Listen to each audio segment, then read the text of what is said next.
मित्रांनो, ही आहे इंद्रायणी तांदळाची लावणी. महाराष्ट्रातील अतिशय सुवासिक व सुप्रसिद्ध असा हा इंद्रायणी तांदूळ. आपण बघा, इंद्रायणी तांदूळ म्हणलं की आपल्याला खूप चविष्ट लागतो. पण त्या इंद्रायणी तांदळामागचं कष्ट काय आहे हे या ठिकाणी प्रत्यक्ष आपण पाहू शकतो. मित्रांनो, सध्या मी समोर पलीकडे दाखव, हा जो पुरंदर किल्ल्याचा मागचा भाग आहे समोर दिसतोय तो. आणि मी आता इकडं या बायका इथं बऱ्याच काय करतात, भात लागण चाललेली आहे. आणि मी स्वतः बघा इथं चिखला ते आता गुडगाभर चिखल आहे. आणि या माऊली सगळ्या इथं भाताचं रोप उपटतायत. यांची आता भात लावणीची तयारी चालू आहे. मित्रांनो, 50 रुपये 55 रुपये किलो इंद्रायणी तांदूळ म्हटलं तरी आपल्याला खूप महाग वाटतो. पण याच्या मागचं कष्ट काय आहे हे प्रत्यक्ष आपण त्यांच्याशी चर्चा करून समजून घेऊया. माऊली रामकृष्ण हरी. रामकृष्ण हरी. माऊली, आता हे तुम्ही भाताचं रोप काढताय, हा, किती वेळ झालाय काम चाललंय तुमचं? सकाळपासून चाललंय. सकाळपासून इतर काम तुम्ही करता हा, आणि हे भात लावणीचं रोप काढणीचं रोप यात काय फरक आहे हो? ह्यात लय फरक आहे. दमायचं काम आहे. दमायचं खूप काम आहे. हा, त्या मानाने ह्या इंद्रायणी तांदळाला रेट मिळतो का? नाही मिळत. नाही. आता हे जे रोप काढताय हा. हे बाकीच्या जे महिला वर्ग आहे हा. हे तुमच्याकडे रोजाने आहेत का? रोजाने येत. किती रोज यांना? 300 रुपये. 300 रुपये रोज आहे. हा. म्हणजे ही तुमच्याकडे 300 रुपये आहे, काही ठिकाणी 500 रुपये रोज चालू आहे आता. हा, या ठिकाणी जर आपण पाहिलं तर सध्या हे भात लावणीचं रोप काढायचं काम चालू आहे. माऊली, जय श्रीराम. काय नाव आपलं? अभिषेक कारकोड. अभिषेक. पण अभिषेक दादा, मला सांगत आहे हे काय काम चाललंय तुमचं सध्या? भात काढणे. काढतोय. रोप काढतोय. भातासाठी रोप काढताय. कशाचं रोप, म्हणजे कोणत्या जातीचं हे? इंद्रायणीचं रोप आहे. इंद्रायणीचं रोप आहे. इंद्रायणीचं रोप. कधीपासून तुम्ही रोप काढताय? सकाळपासून. आता सकाळपासून मला वाटतं बादली येते, बादलीवर बसून आपण. कसं वाटतंय मग दिवसभर एवढं कष्टाचं काम करायचं म्हटलं तर? दिवसभर बघू नको होतं. बरं, आता काय पोटासाठी करायला लागतं.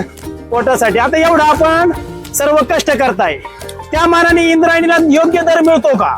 नाही ना, पाहिला असा रेट भेटत भेटत नाही. म्हणजे याच्या मागचं कष्ट लोकांना दिसत नाही. त्यांना फक्त दिसत त्याची चव म्हणजे स्वस्त आणि मस्त पाहिजे आणि मस्त असं त्यांना वाटतंय. मित्रांनो, आपण आता ऐकलं की सकाळपासून असं बसून ह्यांचं रोप काढायचं काम चालू आहे. म्हणजे दिवसभर इथं जर पाहिलं आपण तर 25-30 वर्षापासून तर जवळजवळ 80-85 वर्षाच्या पलीकडे एक आजी आहेत पलीकडे बघा. सकाळपासून रोप काढतायत आणि हे रोप काढल्यानंतर पुन्हा हे रोप लावायचंय. खूप कष्टाचं काम आहे. प्रत्यक्ष आपण त्या आजींशी बोलू, त्यांचा अनुभव ऐकू. माऊली रामकृष्ण हरी. रामकृष्ण हरी. माऊली, काय नाव तुमचं? शोभा गुलाब कारकोड. मला सांगा, आता हे तुम्ही भाताचं रोप काढताय, हा, दिवसभर काम केल्यावर घरी गेल्यावर काम करूशी वाटतं का हो? नाही काय परिस्थिती होते घरी गेल्यावर? दमल्यागत होत. दमल्यागत. मग आता दिवसभर एवढं तुम्ही काम केल्यानंतर संध्याकाळचा स्वयंपाक वगैरे कोण करतं? करावंच लागतं. तुम्हालाच करावं लागतं. मग इतर काम आणि भात लागणीचं काम ह्याच्यात तुम्हाला कोणतं काम जास्त करूशी वाटतं? भात लागण्याचं काम लय कशीच असतं. म्हणजे लय दमल्यागत होत. बाकीच्या कामाचं काय नाही वाटत. काय वाटत नाही. आता समजा आता तुम्ही भाताचं रोप काढताय, हे सर्व रोप किती क्षेत्राला पुरण? एवढं सगळ्या पूर्ण क्षेत्राला पूर्ण. एवढ्या संपूर्ण क्षेत्राला पुरण आहे. हा. आणि हे लावण्यासाठी किती वेळ लागेल? भात लावण्यासाठी दिवस जातो आपला. एक दिवस. हा, एक दिवस. माऊली, नमस्कार. नमस्कार. आता हे आपण इथं काय चाललंय, भात रोप काढण्याचं काम चालू आहे. रोप झालंय. किती आतापर्यंत खर्च आला हो तुम्हाला याचा? तरी 20,000 रुपये खर्च येतो. म्हणजे भात लावणीपर्यंत 20,000 रुपये खर्च येतो. 30,000 रुपये येतो खर्च. मग आता हे सर्व पैसे तुमच्याकडे होते का हो? इकडून तिकडून गोळा करून करावं लागतंय ते. म्हणजे इकडून तिकडून पैसे घ्यायचे हा, कर्ज वगैरे व्हायचं आणि मग करायचं ते. आणि जर समजा दुर्दैवाने होऊ नये पण दुर्दैवाने समजा भाताचं पीक झालंच नाही तर तर कर्ज उरावं म्हणजे शेतकऱ्यांचं हाल खूपच वाईट आहे सध्या. हो, वाईट आहे. मग मला आता किती तुम्ही म्हणले तांदूळ होते याच्यात? फक्त 10 कट्टे 9 कट्टे होते, 8-9 कट्टे. 8-9 कट्टे होतात. हा. मग 8-9 कट्टे मग हा ताळमेळ बसतो का खर्चाचा जमा नाही खर्चाचा? भेटत, बसत नाही भेटत. नाही. म्हणजे तुम्ही आता सध्या जर गुडघाभर चिखलात उभं आहे, कधीपासून तुमचं काम चालू आहे सध्या? 2-3 दिवस झाले. 2-3 दिवस झालं चालू आहे काम. चालू आहे. आणि याच्या माग जोपर्यंत यांनी ज्याप्रमाणे सांगितलं हम्म. की घरामध्ये कट्टे जात नाही तोपर्यंत गॅरंटी नाही. खरं आहे का? गॅरंटी नाही, नाहीच गॅरंटी. नाहीच. मित्रांनो बघा, सत्य काय आहे की आपण आता सध्या शेतकऱ्यांच्या बांधावर आहोत आणि इथली परिस्थिती बघा किती भयानक अशी आहे. माऊली नमस्कार. नमस्कार. आता हे जे आपलं काम चाललेलं आहे हा, त्याला काय म्हणतात कामाला? चिखल करतोय. चिखल करताय. हा, किती वेळ आता हे क्षेत्र किती आहे सगळं? क्षेत्र असं एक पाऊण एकरच्या आसपास असं. एवढं चिखल करायला किती वेळ लागतो? काय 1.5 तास 1.5 तास. आता हा जो ट्रॅक्टर आहे हा, आपण चिखलात घातलेला आहे पूर्ण. हा. म्हणजे गाडतो वगैरे का ट्रॅक्टर? नाही, 4 व्हील आहे. 4 व्हील आहे हा, म्हणून तो गाडत नाही. गाडत नाही. पण असं कधी होतं का की जास्त चिखल झाला? होतो ना, कुठं गळ असन, मोठ्या ट्रॅक्टर नांगरलेला असन हा. तर गाडतो ना. मग त्यावेळेस आपण काय करतो पुढे? मग काय आपण ट्रॅक्टरने ओढायचं, नाही तर काहीतरी जुगाड लावायचं. म्हणजे ह्याच्या मागे पण खूप मोठं कष्ट आहे ना, कष्ट आहे ना. आता एवढं संपूर्ण आपण चिखल करताय, हा, हा. त्याचं बिल किती होईल आता तुमचं ट्रॅक्टरचं? काय 1,500 पर्यंत जाईल. 1,500 रुपये. हा. आता मी त्या माऊलींशी बोललो तर याच्यात 8-10 कट्टे तांदूळ होते ना असं त्यांनी सांगितले का अंदाज. हा, हा, हा. याच्यात नुकसान काय आहे का हो तुमच्या क्षेत्रात तिकडं? नुकसान लय आहे ना. काय नुकसान असतो? नुकसान काढसो नुकसानाचे रानडुकर आहेत, पुराचं प्रमाण आहे अजून, नाही का, पाऊस पाणी पुरतय नाही पुरतय. अजून दुसरं काय? अजून दुसरं काढताना जरी आला पाऊस तरी बियाचे नुकसानच होते ना. म्हणजे जोपर्यंत तुमच्या हातात पीक येत नाही, हातात नाही, घरात येत नाही तोपर्यंत त्या टेन्शन येते. म्हणजे घरात येत नाही तर तुम्हाला तकलीफ होते. गॅरंटीज नाही Guarantees म्हणायचं. नाही.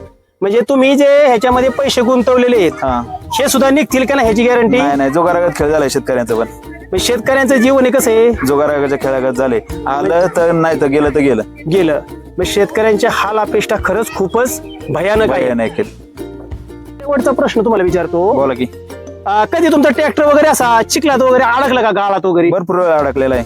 मग असं काय त्याच्या मागे काय असं म्हणजे किती वेळ लागला काढाय? काढ आहे मग काय, कधी कधी दिवस पण गेलेले आहेत, कधी कधी दुसऱ्या दिवशी पण काढलेले आहेत. म्हणजे तकलीफ होती त्यामध्ये. तुम्हाला इथं जे दिवसभरात तुम्ही कमवताय हा, त्याच्यापेक्षा मग ते ट्रॅक्टर काढायला जास्त पैसे हा, लागतात. जास्त पैसे लागतात मग. म्हणजे ज्याप्रमाणे शेतकऱ्यांची अवस्था आहे तशीच तुमची सुद्धा भयानक अवस्था आहे. नाही, त्यापेक्षा बेकार भयानक अवस्था आहे. कारण आता डिझेलचे दर सुद्धा खूप खूप वाढलेले आहेत. वाढलेले आहेत. त्यामुळं म्हणजे शेतकऱ्यांचं प्रत्येक ठिकाणी खूपच हाल सध्या चालू आहे. चालू आहेत. आता समोर बघा, हे माझा पाय बघा, आता गुडघाभर मी चिखला ते सध्या, की ही शेतकऱ्यांची दयनीय अवस्था आहे. आणि ज्यावेळेस आपण तांदूळ घेतो त्यावेळेस आपण तो तांदूळ सुवासिक पाहिजे, त्याचा दर कमी पाहिजे, कितीतरी गोष्टी आपण शेतकऱ्यांकडे मागणी करतो. आणि ज्यावेळेस प्रत्यक्ष शेतकऱ्यांशी मी आता बोललो त्यावेळेस मात्र त्यांची किती वाईट अवस्था आहे हे समजलेली आहे. की आता त्यांनी आतापर्यंत 3 दिवसाचा खर्च 20,000 रुपये झालेला आहे.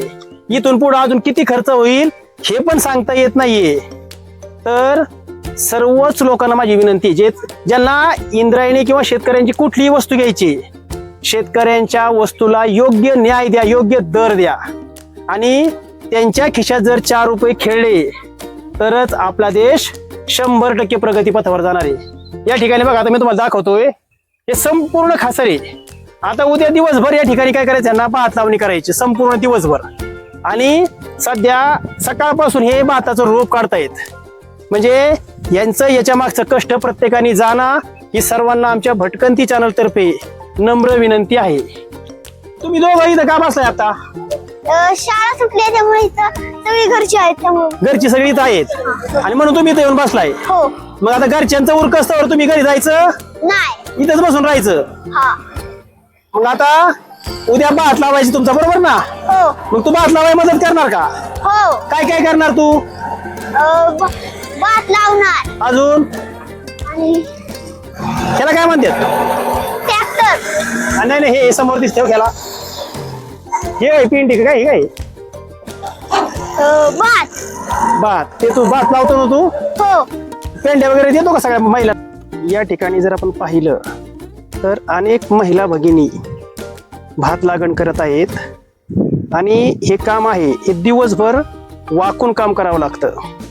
अतिशय जिकिरीचं असं काम आहे, कारण सकाळी 7 वाजल्यापासून आत्तापर्यंत नॉनस्टॉप यांचं हे काम चालू आहे.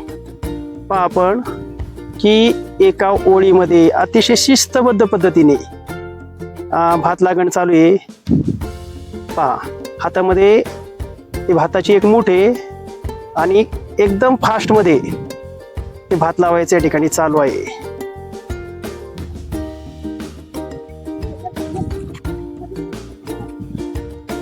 बघा लहान मुलं सुद्धा भात लावणीसाठी कशी मदत करतायत, की हे कौशल्य आहे त्यांच्याकडं. म्हणजे शेतकऱ्यांची मुलं किती कष्ट करतायत. हा 3री 4थीतला मुलगा आहे, कालपासून तो यांच्याबरोबर काम करतोय. म्हणजे शेतकऱ्यांच्या मुलांचे हालापेष्टा जे आहेत, म्हणजे लहानपणापासून त्यांना सर्व केल्यावरच प्रत्येक गोष्ट मिळत असते. शहरामध्ये मात्र या गोष्टी कराव्या लागत नाहीत. ही भात लागण करत असताना घरातील जे छोटे सदस्य असतात ते सुद्धा भात लागण करण्यासाठी मदत करत असतात. हा समोर एक लहान मुलगा दिसतोय बघा, तो सुद्धा काय करतोय, त्या भाताचे जे पेंढे आहेत त्या आणून समोर महिलांना देतोय. भात लागण करताना काय कष्ट असतं हे आपण पूर्ण व्हिडिओमध्ये पाहिलेलं आहे. म्हणजे आता ही भात लागण चालू आहे, त्यानंतर पाणी पुरतंय का नाही, जर पाणी पुरलं तर औषधं आली, औषधानंतर या ठिकाणी जर पीक चांगलं आलं तर रान जनावर जे असतात त्याला रानडुक्कर असे म्हणतात, यांचा या डोंगरी प्रदेश असल्यामुळं खूप मोठ्या प्रमाणावर ताप आहे. म्हणजे हे पीक जोपर्यंत निघत नाही पूर्ण तोपर्यंत शेतकऱ्याची हाल काही थांबत नाहीत. कारण पुढील 2 ते 3 महिने पुढच्या मुलासारखी या पिकाची काळजी घेतल्यावरच खाण्यायोग्य हा तांदूळ तयार होतो. मित्रांनो, आपणा सर्वांना विनंती आहे की आपणही या शेतकऱ्यांच्या कष्टाला सलाम करून त्यांना त्यांच्या शेतीमालाला योग्य भाव द्यावा अशी विनंती करतो. धन्यवाद.